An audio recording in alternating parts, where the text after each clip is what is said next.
Welcome to Focus on the News. I'm Senator Dick Black, retired, and our topic today is going to be the fact that a Soros prosecutor is planning to arrest Trump on bogus charges, I think. And it was supposed to have happened this Thursday, but apparently there's been some delay because one of the grand jury witnesses has not testified. So that's sort of a breaking alteration in the story. But other than that, everything is on track.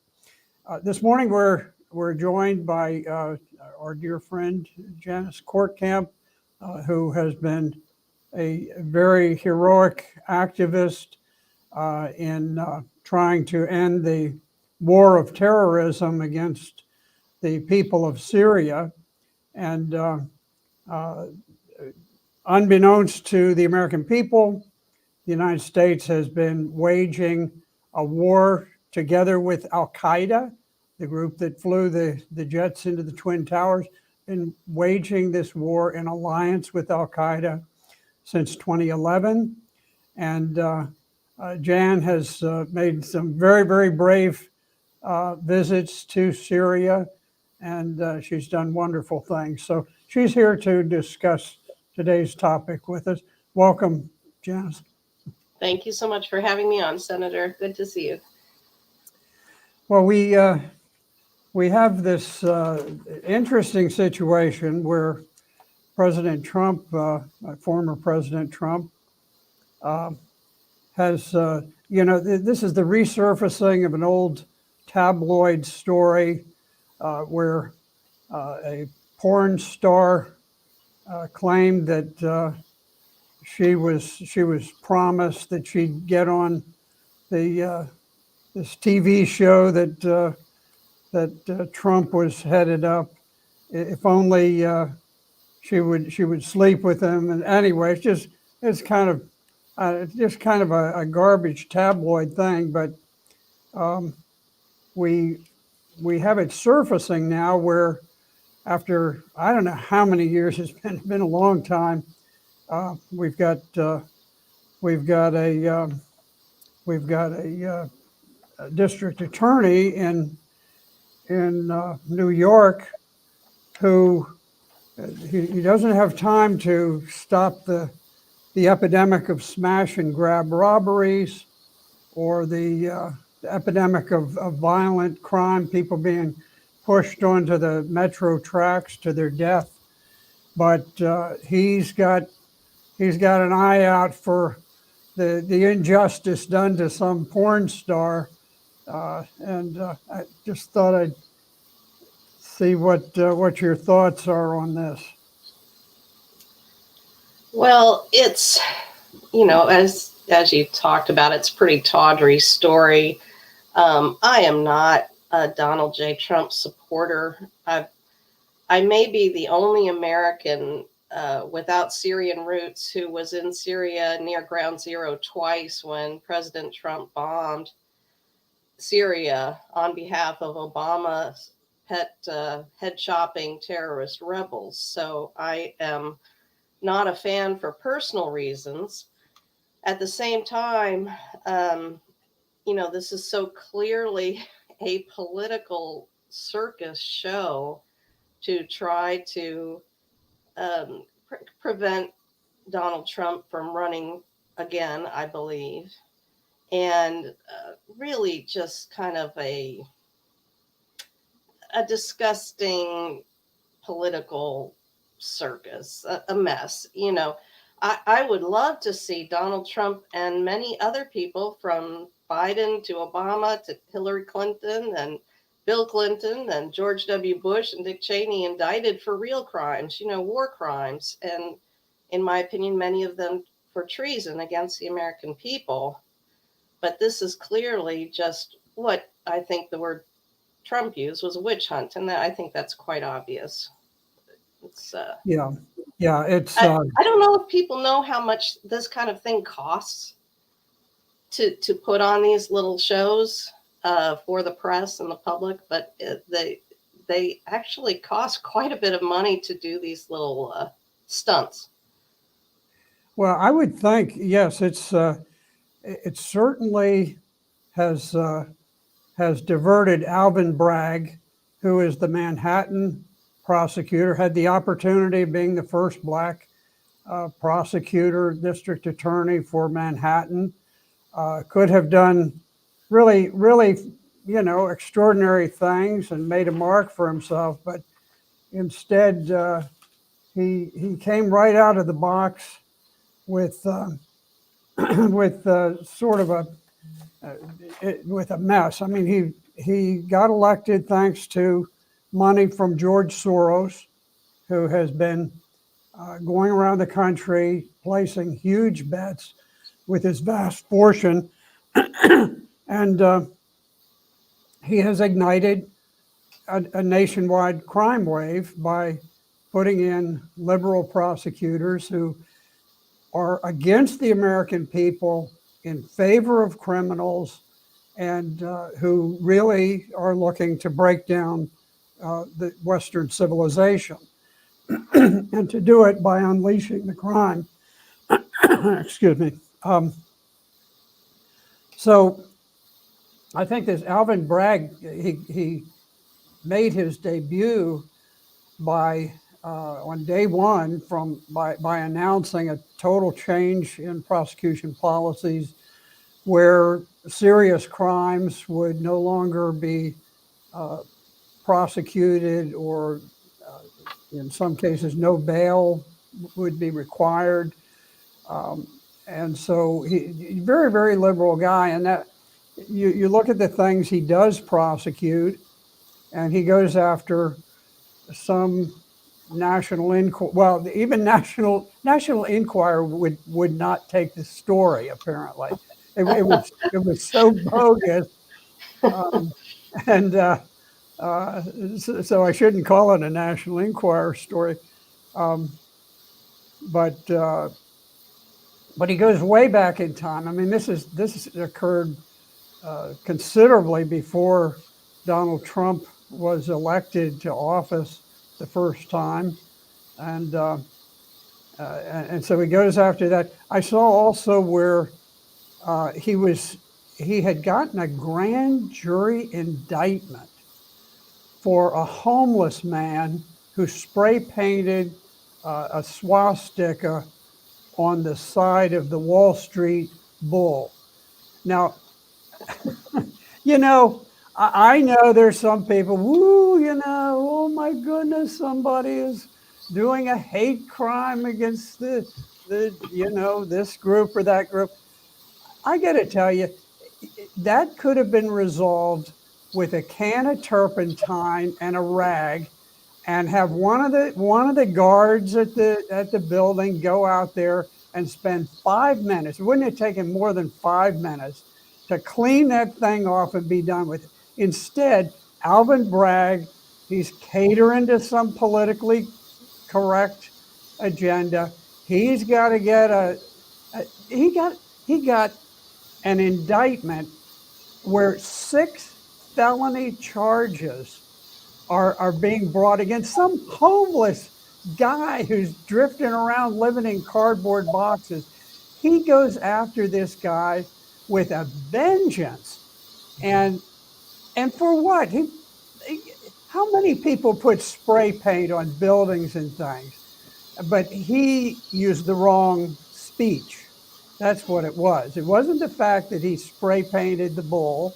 He didn't hurt the bull. The bull, it's been spray painted 1,000 times before, and they cleaned it off 1,000 times before. But he used a politically incorrect symbol, and for that reason, the guy who was once living in cardboard boxes may be moved into better quarters in a state prison, where at least the poor guy is going to get 3 square meals a day.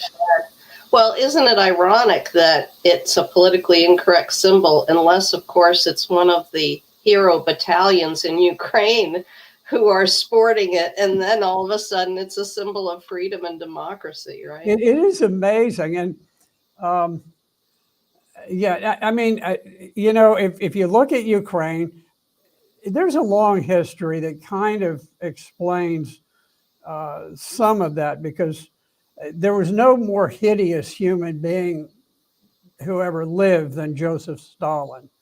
And, you know, he brutalized Ukraine enormously. And, and I think that's sort of where what generated all of this, is that anybody who would be against Stalin was was the better choice. But but it's true. I mean, you know, here we react with horror that some poor guy in a cardboard box would dare to break ranks with the national consensus on this symbol. And at the same time, I mean, there is no question, anybody who doubts that there are Nazi symbols used by elements of the Ukrainian armed forces, you may be understanding about it or whatever, but the fact is, it does happen. And in many cases, the same people who are pounding the table to prosecute this homeless guy are looking the other way when we're spending $140 billion to prop up an army that that flies the flag, you know. Now they're not on the battlefield right now with swastikas, but they have certainly been in parades and things where they have used them. I'm not just talking about some squirrely character who jumps in with a Right. flag to be disruptive. I'm talking about where they're, you know, this is part of the national history and so forth. It's just it's kind of, you know, what do we want to achieve for the left? What do they want to achieve? Once they want to achieve it, nothing stands in their way. There is no constraint, no moral constraint to anything that they do. Well, it's, you know, for those of us who have been studying these conflicts going on around the world, there are certain patterns that are repeated constantly, you know, and a lot of these patterns we're now seeing being used, you know, these are patterns to divide and conquer, to foment distrust and hatred and violence and chaos. These are proven methodologies that are effective at doing exactly this, which is creating the um, groundwork for a civil war or a manufactured war, a proxy war, what have you. And now we're seeing these same strategies and tactics used against the American people for exactly the same purpose. And it does, you know, what is depressing and frustrating is there seem to be too few Americans who can recognize patterns these days. It seems like everything is taken out of context. Everything is looked at as just a one-off here and one-off there. This prosecution, you know, this intended prosecution against Donald Trump, to me, seems very much a distraction. You know, we have these bank failures. We have an increased aggression against Russia as well as China now. We have all of these things going on. And so what do? They fall back on their Trump card, literally, and get Donald Trump back in the papers so they can just focus on but Trump, but Trump, but Trump. This is what we saw all through COVID. This is what we've seen, you know, all these years, is this heightened focus on this person who's a very divisive in his own way person, you know, but as though nothing else in the universe exists. And I think it has all the earmarks of just the classic distraction tactic. Would you agree to that? Yeah, you know, you mentioned something earlier today about the if you look at Hillary Clinton, what she did when she was Secretary of State, the vast fortune that the Clinton Foundation, which is it's a family-controlled foundation, Hillary, Bill Clinton, and Chelsea. Those are the three people who control it. Well, I would say own it. And I don't know, I mean, it's a vast sea of money that came in from all these contributions by different foreign nations that just loved the way she was being nice and, you know, something wonderful about her and Bill. And it didn't have anything to do with payoffs or anything like that. It was all simply because of their wonderfulness. And then Bill Clinton goes around. Bill Clinton goes around giving a little speech here and there and gets like $500,000 for a speech that he spends 10 minutes on. And that's not a payoff. It's just that there is such wonderfulness, such ecstasy that emerges from the crowd that people are just gushing with money. It's not a payoff for anything he's done. It's just that he is so phenomenally wonderful that he warrants being paid, you know, hundreds of dollars a second for whatever he says. I mean, it is so transparent. You look at that. You look at Hunter Biden, and now I can't tell you. Please, I'd rather not. I've seen more of Hunter Biden than I would ever want to see. What a clown show! Just amazing. You know, Hunter Biden. Very few people are aware of it, but his daddy, when his daddy was vice president, he got him 2 waivers to get into the Navy as an officer. One was that he was too old. He wasn't eligible because he was too old. So that's waived because he's the son of the vice president. And the other thing is that he was he was a cocaine addict. And so they waived that.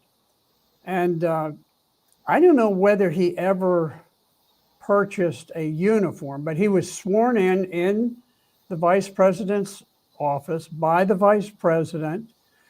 And whether he ever actually purchased a Navy uniform, I don't know. But 6 months after he became a naval officer, he had a urinalysis test, came up positive for cocaine. Hello, he's a cocaine addict. That's why he was excluded, and he was booted out. He lasted 6 months because the guy is such a low life, and all of this stuff goes on. And then when they want to go after political targets, and it's not just Trump. Trump happens to be the guy of the day, but when they want to get somebody, they will come up with some obscure law or regulation. And if they can't do that, they'll just create something out of nothing.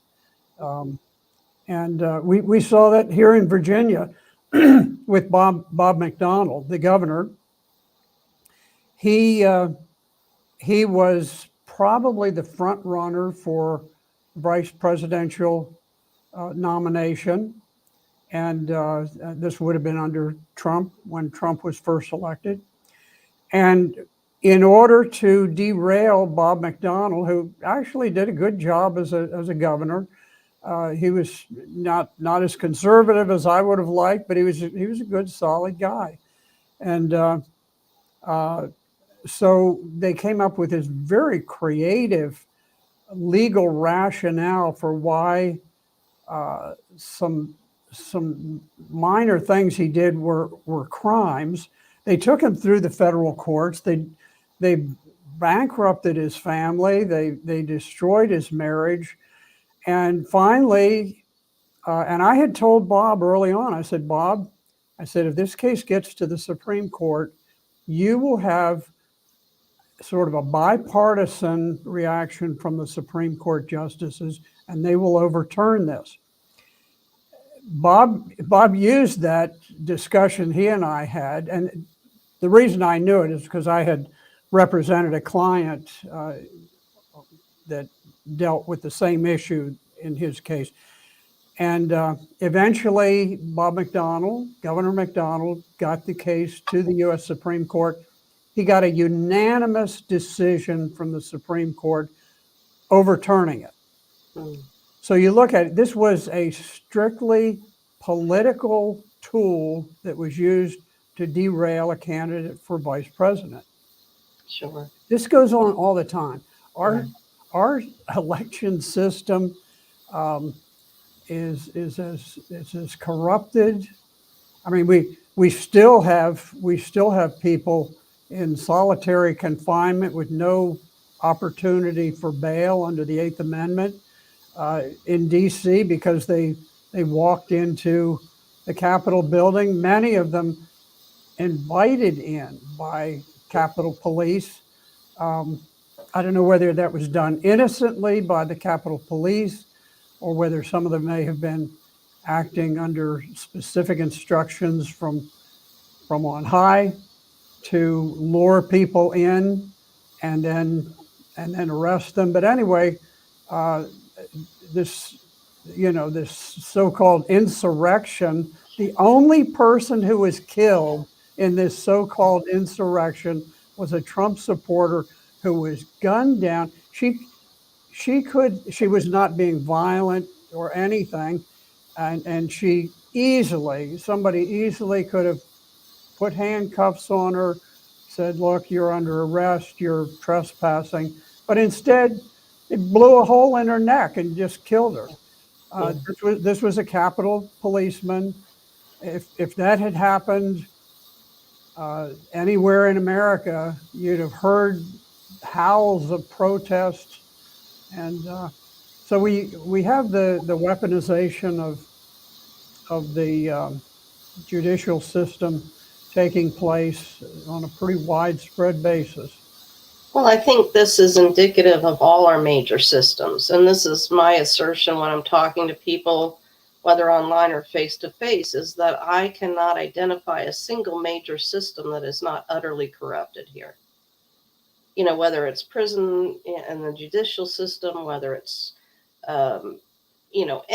anything having to do with the government, from health and safety to foreign policy to all of these things, but also academia, large non-governmental organizations. And this will lead into what we're talking about with the ICC coming up. But everything seems to have is rotting from the inside with corruption. And we have, I think we're seeing an unraveling, a systemic breakdown. The only thing keeping it going, in my opinion, is that on the lower and medium tier levels, you've still got good Americans kind of involved in day-to-day stuff. But I think at the top, I can identify not one single large segment of our society that isn't just a mess. It's a shame. It used to be that you could look at the Department of Defense and you could say, well, our military is still a sound moral organization that tries to do the right thing. And early on, the military, much of the military high command was very opposed to what we were doing in Syria. And Libya also, correct? Yes. Libya was just an outrage. We launched an unprovoked, massive war of aggression against the most successful, most prosperous nation on the African continent. Mm-hmm. A nation where people were overwhelmingly happy with their government.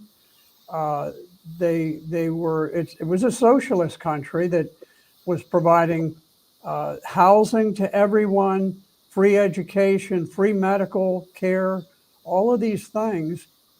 And we recruited a massive army of Islamic jihadists that had some links with Al-Qaeda also, the Libyan Islamic Fighting Group, they called it. And we We utterly destroyed the country. We looted their banks of 214 tons of gold and 2,000 tons of silver, in addition to massive amounts of rare earth metals. These were not things that were property of Colonel Gaddafi. These were things that were property of the Libyan people and the Libyan National Bank, looted, just disappeared. Where'd the gold go? Where'd the silver go? Where'd everything go? And from that time, since 2011, there has never been a genuinely functional government in the whole country. No one can even imagine the numbers of people who have died. And that was orchestrated by the Central Intelligence Agency with help from MI6. The French were very active in it. Yeah. Yeah, because there were two things they wanted out of that war in Libya. The big thing was Libya had a large arsenal of modern weapons, and they, even before the war had concluded, they were using Qatari aircraft that were landing at an airfield in Libya, being loaded by Turks, and all of these weapons were being shipped to Turkey, and they were being stored in CIA warehouses under secret program Timber Sycamore, and then they were being used to supply Al-Qaeda and all of its affiliates in Syria to try to overthrow the legitimate, duly elected government of Syria and replace it with a vile, fanatically anti-Christian, anti-democratic terrorist movement. And that was, and these, supposedly it was, well, and I believe that the 13 people who flew the hijacked jets into the Twin Towers in the Pentagon were members of Al-Qaeda. I don't think they operated independently or without some planning and buy-in from people at the very highest levels of the American government. And but here it is 10 years after 9/11, and we go into Syria. The Central Intelligence Agency's operational division lands their key operatives and begins to coordinate with Al-Qaeda and set up this distribution network where we supplied them and just slaughtered hundreds of thousands of people in Syria. And I think you know a great deal about that, and you might perhaps want to mention this deception that's used today in American politics, and this deception being used with these allegations against President Putin in Russia. You've seen similar things in Syria, haven't you? Well, and I think Syria, in my opinion, was the first war fought with full exposure on social media. And this changed, this is unprecedented in human history. And so what we got to see was hour by hour, day by day unfolding of this conflict. And there was just, I don't know how many millions of hours of content available and information available to sort through. And researching that for 10 years full time and going over there as many times as I have, there are tricks that are employed. I was talking about this earlier, and they've all been used in Syria. So it's kind of like an opening of the bag of magic tricks. And we've seen them all being pulled out and utilized. So, for example, one of the earliest things was the so-called Syrian Observatory for Human Rights. You remember that organization? Yes. So this is one guy in Coventry, England, who runs like a dress shop or something, and he's got a grudge against President Bashar al-Assad, and he And gets funded. he's quoted by all of the Everybody. world media, the New York Times and the Washington Post. They're all quoting this character who's got a grudge to grind. Right, and who's funded, he admitted to being funded by a European government, most likely the British, but in any event, he was paid well for his services in that direction. And now with this ICC arrest warrant for President Putin, we see a similar situation where there's this group in Yale. What is it? Conflict. Michael Tracy just was talking about it today. Conflict group or something like that. And it's funded by the U.S. State Department. And their job has been to accumulate these accusations regarding these children that were brought into Russia. And on their own, by their own admission, this group does not do any investigations of their own. They do not conduct any interviews on their own.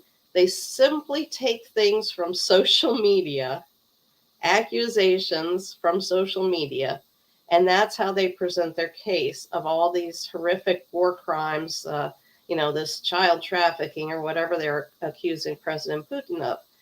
And this is one of the bag of tricks, one of the tricks from the bag that they use to make these kind of ridiculous reporting as credible.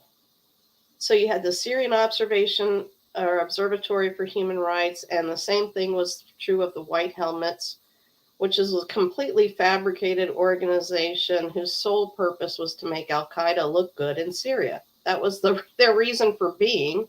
And again, they were funded by MI6 and the CIA, the US and the UK, to create this propaganda on behalf of Al-Qaeda and other terrorists in Syria, to give the appearance of credibility and humanitarianism, and oh gosh, all we care about is war crimes and what's happening to these poor people. And it's all just a mask of lies and propaganda to stir up, to try to stir up more support for this proxy war against Russia and Ukraine.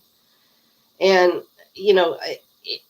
it gets frustrating because when you talk about these things, people look at you like you're nuts, you crazy conspiracy theorist. You helped me so much. You gave me the classic line to deliver in rebuttal, and that is that the reasons why nations have intelligence agencies is conspiracies. That is their reason for existence. And so, I try to explain to people how these plans and secret alliances and kind of subterfuge and all this happens on a daily basis in geopolitics. Yes. Yeah. And just to sort of recap for listeners, what's happening to Trump with this sham prosecution is also happening to President Putin with the planned indictment by the International Criminal Court. And also, the same thing has happened in Pakistan, yes, where the president of Pakistan is now, yeah. Literally, there are people surrounding his palace because he refused to get involved in the sanctions war with the United States. So we decided, okay, you stand up to us, you pretend that Pakistan is a sovereign nation, we'll show you how sovereign it is. We're going to take you down and maybe murder you, because that's what we do. We're good at murder. We're good at overthrowing governments. And so you see this pattern. There is a higher government in the world. It's call it the deep state, call it the one world order, I talk about the boys from Davos. It's not just the boys from Davos, but you have these globalists, these globalist oligarchs who come together, they get their marching orders from on high, and they go out and they decide, okay, the weather's changing, and so it's climate change. We're going to change the whole energy system of the world. We have decided that we want to grab hold of all of the natural resources of Russia.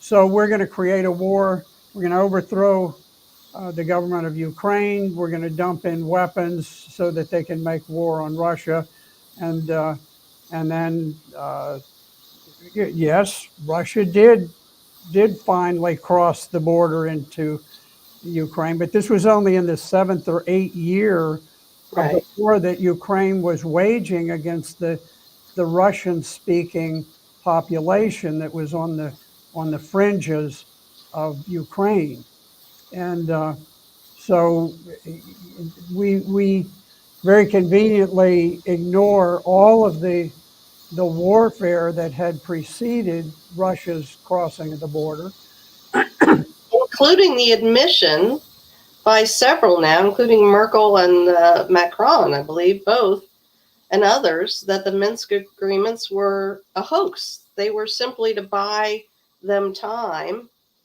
to to stock Ukraine up on weapons and train them and advise them as they were pummeling the people in the Donbass, killing the children and the women and the men. And,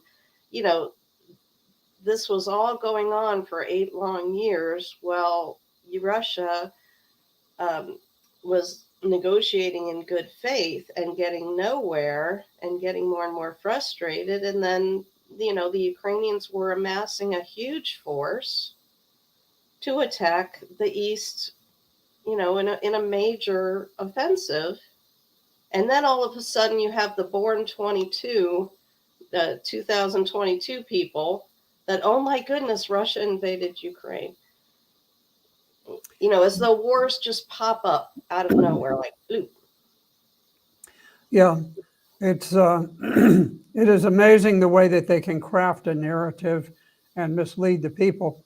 But in any event, I am hopeful that this indictment of Trump will collapse, that the case will collapse, not so much for Trump or against Trump, but the fact is that a district attorney in New York City should not be able to determine who the nominee of the Republican Party will be. That is the bottom line on it. So I think we're about out of time. Jan, thank you so much for being with us today. You've been a wonderful help.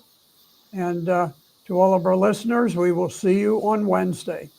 Thanks again. Have a good rest of the day.